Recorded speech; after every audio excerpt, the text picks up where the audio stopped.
Hello friends, welcome to my channel. இன்றைக்கி நம்ம சேனலில் என்ன பார்க்க போகிறோம் அப்படின்னா, பிஎல்சி ஆஸ் எலக்ட்ரிக்கல் இன்ஜினியராக நான் கற்றுக்கிட்ட சில விஷயங்களை ஷேர் பண்ணலாம்ட்டு தோணுச்சு. அதில் ஒரு பேசிக், ரொம்ப பிகினர்ஸ், அதேமாதிரி இப்போ தான் ஒரு ஃபேக்ட்ரியில் ஒரு ட்ரெயினியாக ஜாயின் பண்ணியிருக்காங்க, எலக்ட்ரிக்கல் முடிச்சிருக்காங்க, அந்த மாதிரி உள்ள யங் இன்ஜினியர்ஸ்க்கு வந்து இது யூஸ்ஃபுல்லாக இருக்கும். இப்போ எதுவும் போர்ட்ஸ் அந்த மாதிரிலாம் எதுவும் இல்லை, ஒன்லி ஸ்பீச் மட்டும்தான். இதுக்கடுத்து அப்கமிங் வீடியோஸில் வந்து நம்ம லோ லெவல்லேருந்து high level automation, advance system வரைக்கும் எப்படி தெரிஞ்சுக்கலாம் அப்படின்ட்டு நான் கற்றுக்கிட்ட லாங்குவேஜஸை வந்து உங்களுக்கு ஷேர் பண்ண போகிறேன். இது வந்து ஜஸ்ட்டு பிஎல்சி அப்படின்னு என்ன அப்படின்னு தெரிஞ்சுக்கிறதுக்காக உள்ள ஒரு இன்ட்ரொடக்ஷன் வீடியோ. இப்போ ஃபஸ்ட்டு பிஎல்சினா என்ன? Programmable logic controller. இது வந்து இதோட தேவை எப்போ ஏற்பட்டுச்சு, எதுக்காக இதை யூஸ் பண்ணுறோம், எதுக்காக இதை கற்றுக்கிடணும்னு நினைக்கும். ஆட்டோமேஷன் அப்படிங்கிற ஒரு வார்த்தை, ஆட்டோமேஷன் ஒரு வார்த்தை தேவை அப்படின்னா நமக்கு பிஎல்சி. ஆட்டோமேஷன் இன்னொரு காலத்தில் வந்து ஃபேக்டரிஸ், அதில் உள்ள மெஷினரிஸ் வந்து எப்படி ரன் ஆகிக்கிட்டு இருந்துச்சு அப்படின்னா, செமி ஆட்டோமேட்டிக். அப்படின்னா ஒரு மேனுவல் இன்டர்வென்ஷனோட ஒரு எலக்ட்ரோ மெக்கானிக்கல் ரிலேஸை வச்சு ஒரு மோட்டர் ஸ்டார்ட் பண்ணுறது, ஸ்டாப் பண்ணுறது, இவ்வளோ டைமிங் பொறுத்து ஒரு ஆப்ரேஷன் வந்து இனிஷியேட் பண்ணுறது, அந்த மாதிரி இது எல்லாமே வந்து எலக்ட்ரோ மெக்கானிக்கல் ரிலேஸ் மூலமாக இது எல்லாமே பிசிக்கலாக இருக்கும். அதுக்கு ஒயரிங் பண்ணியிருப்பாங்க. இதோட சிஸ்டம் பார்த்தீங்கன்னா ரொம்ப பெருசாக இருக்கும், கண்ட்ரோல் சிஸ்டமே ரொம்ப பெருசாக இருக்கும். இது மூலமாக தான் வந்து மிஷினரிஸ்லாம் ரன் ஆகிக்கிட்டு இருந்துச்சு. இதே மாதிரி கண்டினியூஸாக ரன் ஆகிட்டு இருக்கும்போது 1968 அமெரிக்கன் இன்ஜினியர் டிக் மார்லே அப்படிங்கிறவர், இவர் வந்து ஒரு மெக்கானிக்கல் இன்ஜினியர். இவர் வந்து பெட்ஃபோர்த் அசோசியேட் அப்படிங்கிற ஒரு இவர் ஃப்ரெண்ட்ஸ் கூட எல்லாம் சேர்ந்து வந்து ஒரு இதே மாதிரி ஒரு செமி ஆட்டோமேட்டிக் ப்ராஜெக்ட்ஸ்லாம் வந்து நிறைய கம்பெனிகள் செஞ்சு கொடுக்குற ஒரு ஒர்க் வந்து பண்ணிக்கிட்டு இருக்காரு. இப்படி பண்ணிக்கிட்டே இருக்கும்போது டெய்லி வந்து ஒரே வேலையை நம்ம வந்து பண்ணிக்கிட்டு இருக்கோம். இதுலேருந்து எதை எப்படி இம்ப்ரூவ் பண்ணலாம், இதோட சிஸ்டத்தை வந்து எப்படி அட்வான்ஸ் லெவலுக்கு கொண்டு போகலாம் அப்படின்னு திங்க் பண்ணும்போது தான் சில மைக்ரோ கண்ட்ரோலர்ஸ் உதவியோட பிஎல்சி அப்படிங்கிறத கண்டுபிடிக்கிறாரு. இந்த ப்ராஜெக்ட் வந்து அவங்களோட குழுவோட 6th 8th ப்ராஜெக்டில் தான் வந்து அவங்க வந்து பிஎல்சி அப்படிங்கிற லெவலுக்கு வந்து அவங்களோட கண்ட்ரோல் சிஸ்டத்தை இம்ப்ரூவ் பண்ணுறாங்க. இவர் தான் வந்து ஃபாதர் ஆஃப் பிஎல்சி அப்படின்னு சொல்கிறாங்க. இவர் வந்து 1932 வந்து பிறந்து 2017 வந்து காலமாயிட்டார். இவர் தான் ஃபாதர் ஆஃப் பிஎல்சி அப்படின்னு சொல்கிறாங்க. ஓகே, இப்போ வந்து பிஎல்சி வந்து இன்வென்டர் யாருன்னு பார்த்துட்டோம். இப்போ பிஎல்சியை பற்றி நம்ம உள்ள ப்ரோக்ராம்லாம் தெரிஞ்சுக்கிடணும். என்னென்னு தெரிஞ்சுக்கிடணும்னா ஃபர்ஸ்ட் நமக்கு என்ன தெரிஞ்சுக்கிடணும். எடுத்த உடனே போயிட்டு நம்ம ப்ரோக்ராமிங் கற்றுக்கிட அப்படிங்கிறது முடியாது. அதே மாதிரி பிஎல்சிங்கிறது ஜஸ்ட் ஒரு லாங்குவேஜ் தான், சரிங்களா? இப்போ தமிழ், இங்கிலீஷ், மலையாளம் அப்படிங்கிற மாதிரி ஜஸ்ட் ஒரு லாங்குவேஜ் தான். அதுக்கு ஃபஸ்ட்டு என்ன தேவை, ஃபஸ்ட்டு நம்ம மனசில் என்ன இருக்குது அதை ஃபஸ்ட்டு எப்படி வந்து எக்ஸ்ப்ளோர் பண்ணணும் அப்படின்னு தெரியணும். ஃபஸ்ட்டு உங்களுக்கு மனசில் ஏதாவது ஒன்று வேணும்.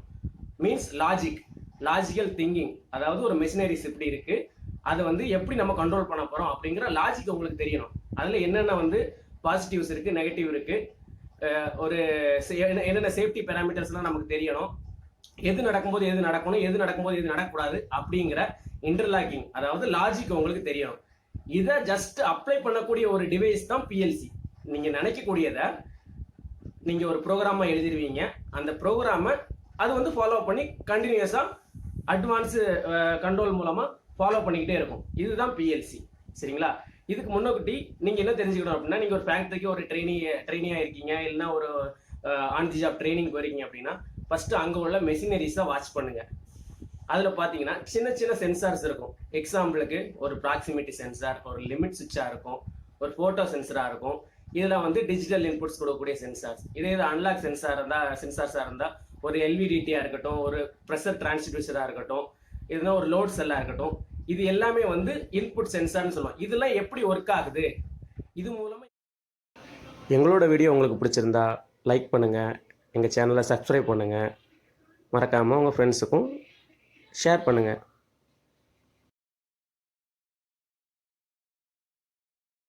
இப்போ உங்களோட இன்புட் டிவைசஸை பற்றி தெரிஞ்சுக்கிட்டீங்க அப்படின்னா, இது வந்து ஹார்ட்வேர்.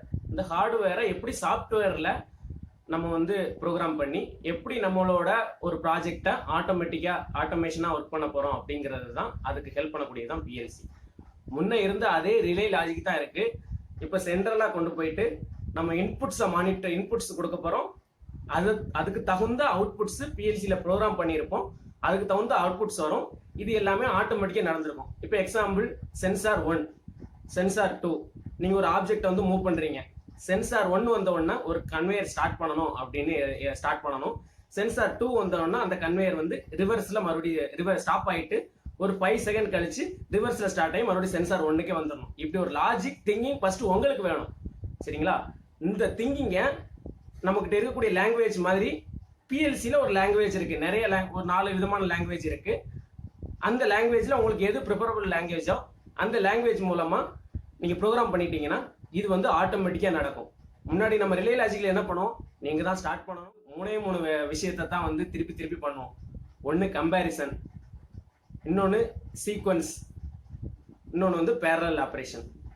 இப்போ பழைய ரிலே லாஜிக்கில் வந்து நம்ம கம்பேர் பண்ண முடியாது. இப்போ எக்ஸாம்பிளுக்கு ஒரு அன்லாக் சென்சார் இருக்குது, இவ்வளோ வேல்யூ வந்தோடனே ஸ்டாப் பண்ணணும் அப்படின்னு கம்பேர் பண்ண முடியாது. சரிங்களா? இன்னொன்று வந்து ஒரு ஆப்ரேஷனுக்கு அப்புறம் இன்னொரு ஆப்ரேஷன் நடக்கணும் அப்படின்ட்டு நம்ம சீக்வன்ஸ் பண்ணணும் அப்படின்னா பெரிய சிஸ்டம் தேவைப்படும். இங்கே அப்படி கிடையாது. நீங்கள் ஒரு ஃபர்ஸ்ட் சென்சார் வந்தோடனே 2வது சென்சார், 2வது சென்சார் வந்தோடனே 3வது சென்சார், இப்படின்னு ஒவ்வொரு சென்சார் வந்தோடனே ஒவ்வொரு ஆப்ரேஷன்ட்டு நீங்கள் சீக்வன்ஸ் ஆப்ரேஷன். இப்போ எனக்கு வந்து ஒரு ஆப்ரேஷன் நடந்துகிட்டு இருக்கும்போது இன்னொரு ஆப்ரேஷன், இப்போ ஒரு இடத்துல வந்து பேக்கிங் ஆகணும், ஒரு இடத்துல வந்து பேக்கேஜ் கவர் வந்து ரெடி பண்ணி கொண்டு வரணும், ஒரு இடத்துல வந்து அதோட வெயிட் மெஷர் பண்ணணும். இப்படி எல்லாமே பேரலல் ஆப்ரேஷன் பண்ணிக்கிடலாம் வித் ஒரே ஒரு பிஎல்சி மூலமா. அதனால ஒரு பிஎல்சி கத்துக்கிடணும் அப்படின்னு டிசைட் பண்ணீங்கன்னா டைரக்டாக ப்ரோக்ராம் தான் கற்றுக்கிடணும் அப்படின்னு இல்லாமல் ஃபர்ஸ்ட் அதுக்கு எப்படி என்னென்ன இன்புட்ஸ்லாம் எடுக்கிறாங்க, அதை எப்படி வந்து ஹார்ட்வேரில் கனெக்ட் பண்ணுறாங்க, அந்த சென்சார்ஸ்லாம் எப்படி ஒர்க் ஆகுது, எப்படி சென்ஸ் பண்ணுது, இதெல்லாம் பற்றி தெரிஞ்சுக்கிட்டீங்க. அதே மாதிரி அதோட ஆப்ரேஷன்லாம் தெரிஞ்சுக்கிட்டீங்க அப்படின்னா ஒரு சின்ன ஒரு மிஷினரிஸில் ஒர்க் ஆகிறதெல்லாம் ஃபிசிக்கலாக பார்த்து அண்டர்ஸ்டாண்ட் பண்ணி வச்சிங்கன்னா அதுக்கடுத்து நீங்கள் போயிட்டு ஒரு ட்ரைனிங் சென்டரில் ஒரு பிஎல்சி ப்ரோக்ராமாக இருக்கட்டும், இல்லைனா அதே மிஷினரிஸில் நீங்கள் மெயின்டெனன்ஸ் பார்க்குறவங்களா இருந்தீங்கன்னா அதை அண்டர்ஸ்டாண்ட் பண்ணிக்கிட்டு ப்ரோக்ராமை வாட்ச் பண்ணிங்கனாலே நீங்கள் ஈஸியாக தெரிஞ்சுக்கிடலாம். இங்கே நீங்கள் வந்து பேசிக்காக தெரிஞ்சுக்கிட்டு உங்களோட நாலேஜை வந்து நல்லா இம்ப்ரூவ் பண்ணணும் அப்படின்னு டிசைட் பண்ணும்போது ஒரு நல்ல ஒரு ட்ரைனிங் சென்டர் பார்த்தீங்கன்னா உங்களுக்கு வந்து ஈஸியாக வந்து உங்களோட நாலேஜ் வந்து க்ரோ பண்ணிக்கலாம். இதே மாதிரி பிஎல்சி ரிலேட்டடாக எதுவும் டவுட்ஸ் இருந்துச்சு அப்படின்னா கமெண்ட் செக்ஷனில் கமெண்ட் பண்ணுங்கள். எதுவும் தெரிஞ்சுக்கிடணும் அப்படின்னாலும் கமெண்ட் பண்ணுங்கள். அதை நான் உங்களுக்கு எனக்கு தெரிஞ்சுன்னா உடனே ரிப்ளை பண்ணுறேன், இல்லைனா அதை ரெஃபர் பண்ணிவிட்டு உங்களுக்கு நான் எக்ஸ்பிளைன் பண்ணுறேன். பிஎல்சி ரிலேட்டடாக நம்ம நெட்டில் சர்ச் பண்ணோம்னா நிறைய வீடியோஸ் இருக்கும், வித் இங்கிலீஷில் இருக்குது. தமிழில் உங்களுக்கு ஈஸியாக புரியணும் அப்படின்னா நம்மளோட சேனலை வந்து சப்ஸ்கிரைப் பண்ணுங்கள். இதே மாதிரி ஆட்டோமேஷன் ரிலேட்டடாக நிறைய வீடியோஸ் வந்து அப்லோட் பண்ணுவோம். ஸோ எங்களோட வீடியோஸை மிஸ் பண்ணாமல் பார்க்கணும்னா எங்களோட சேனல் வந்து சப்ஸ்கிரைப் பண்ணுங்கள்.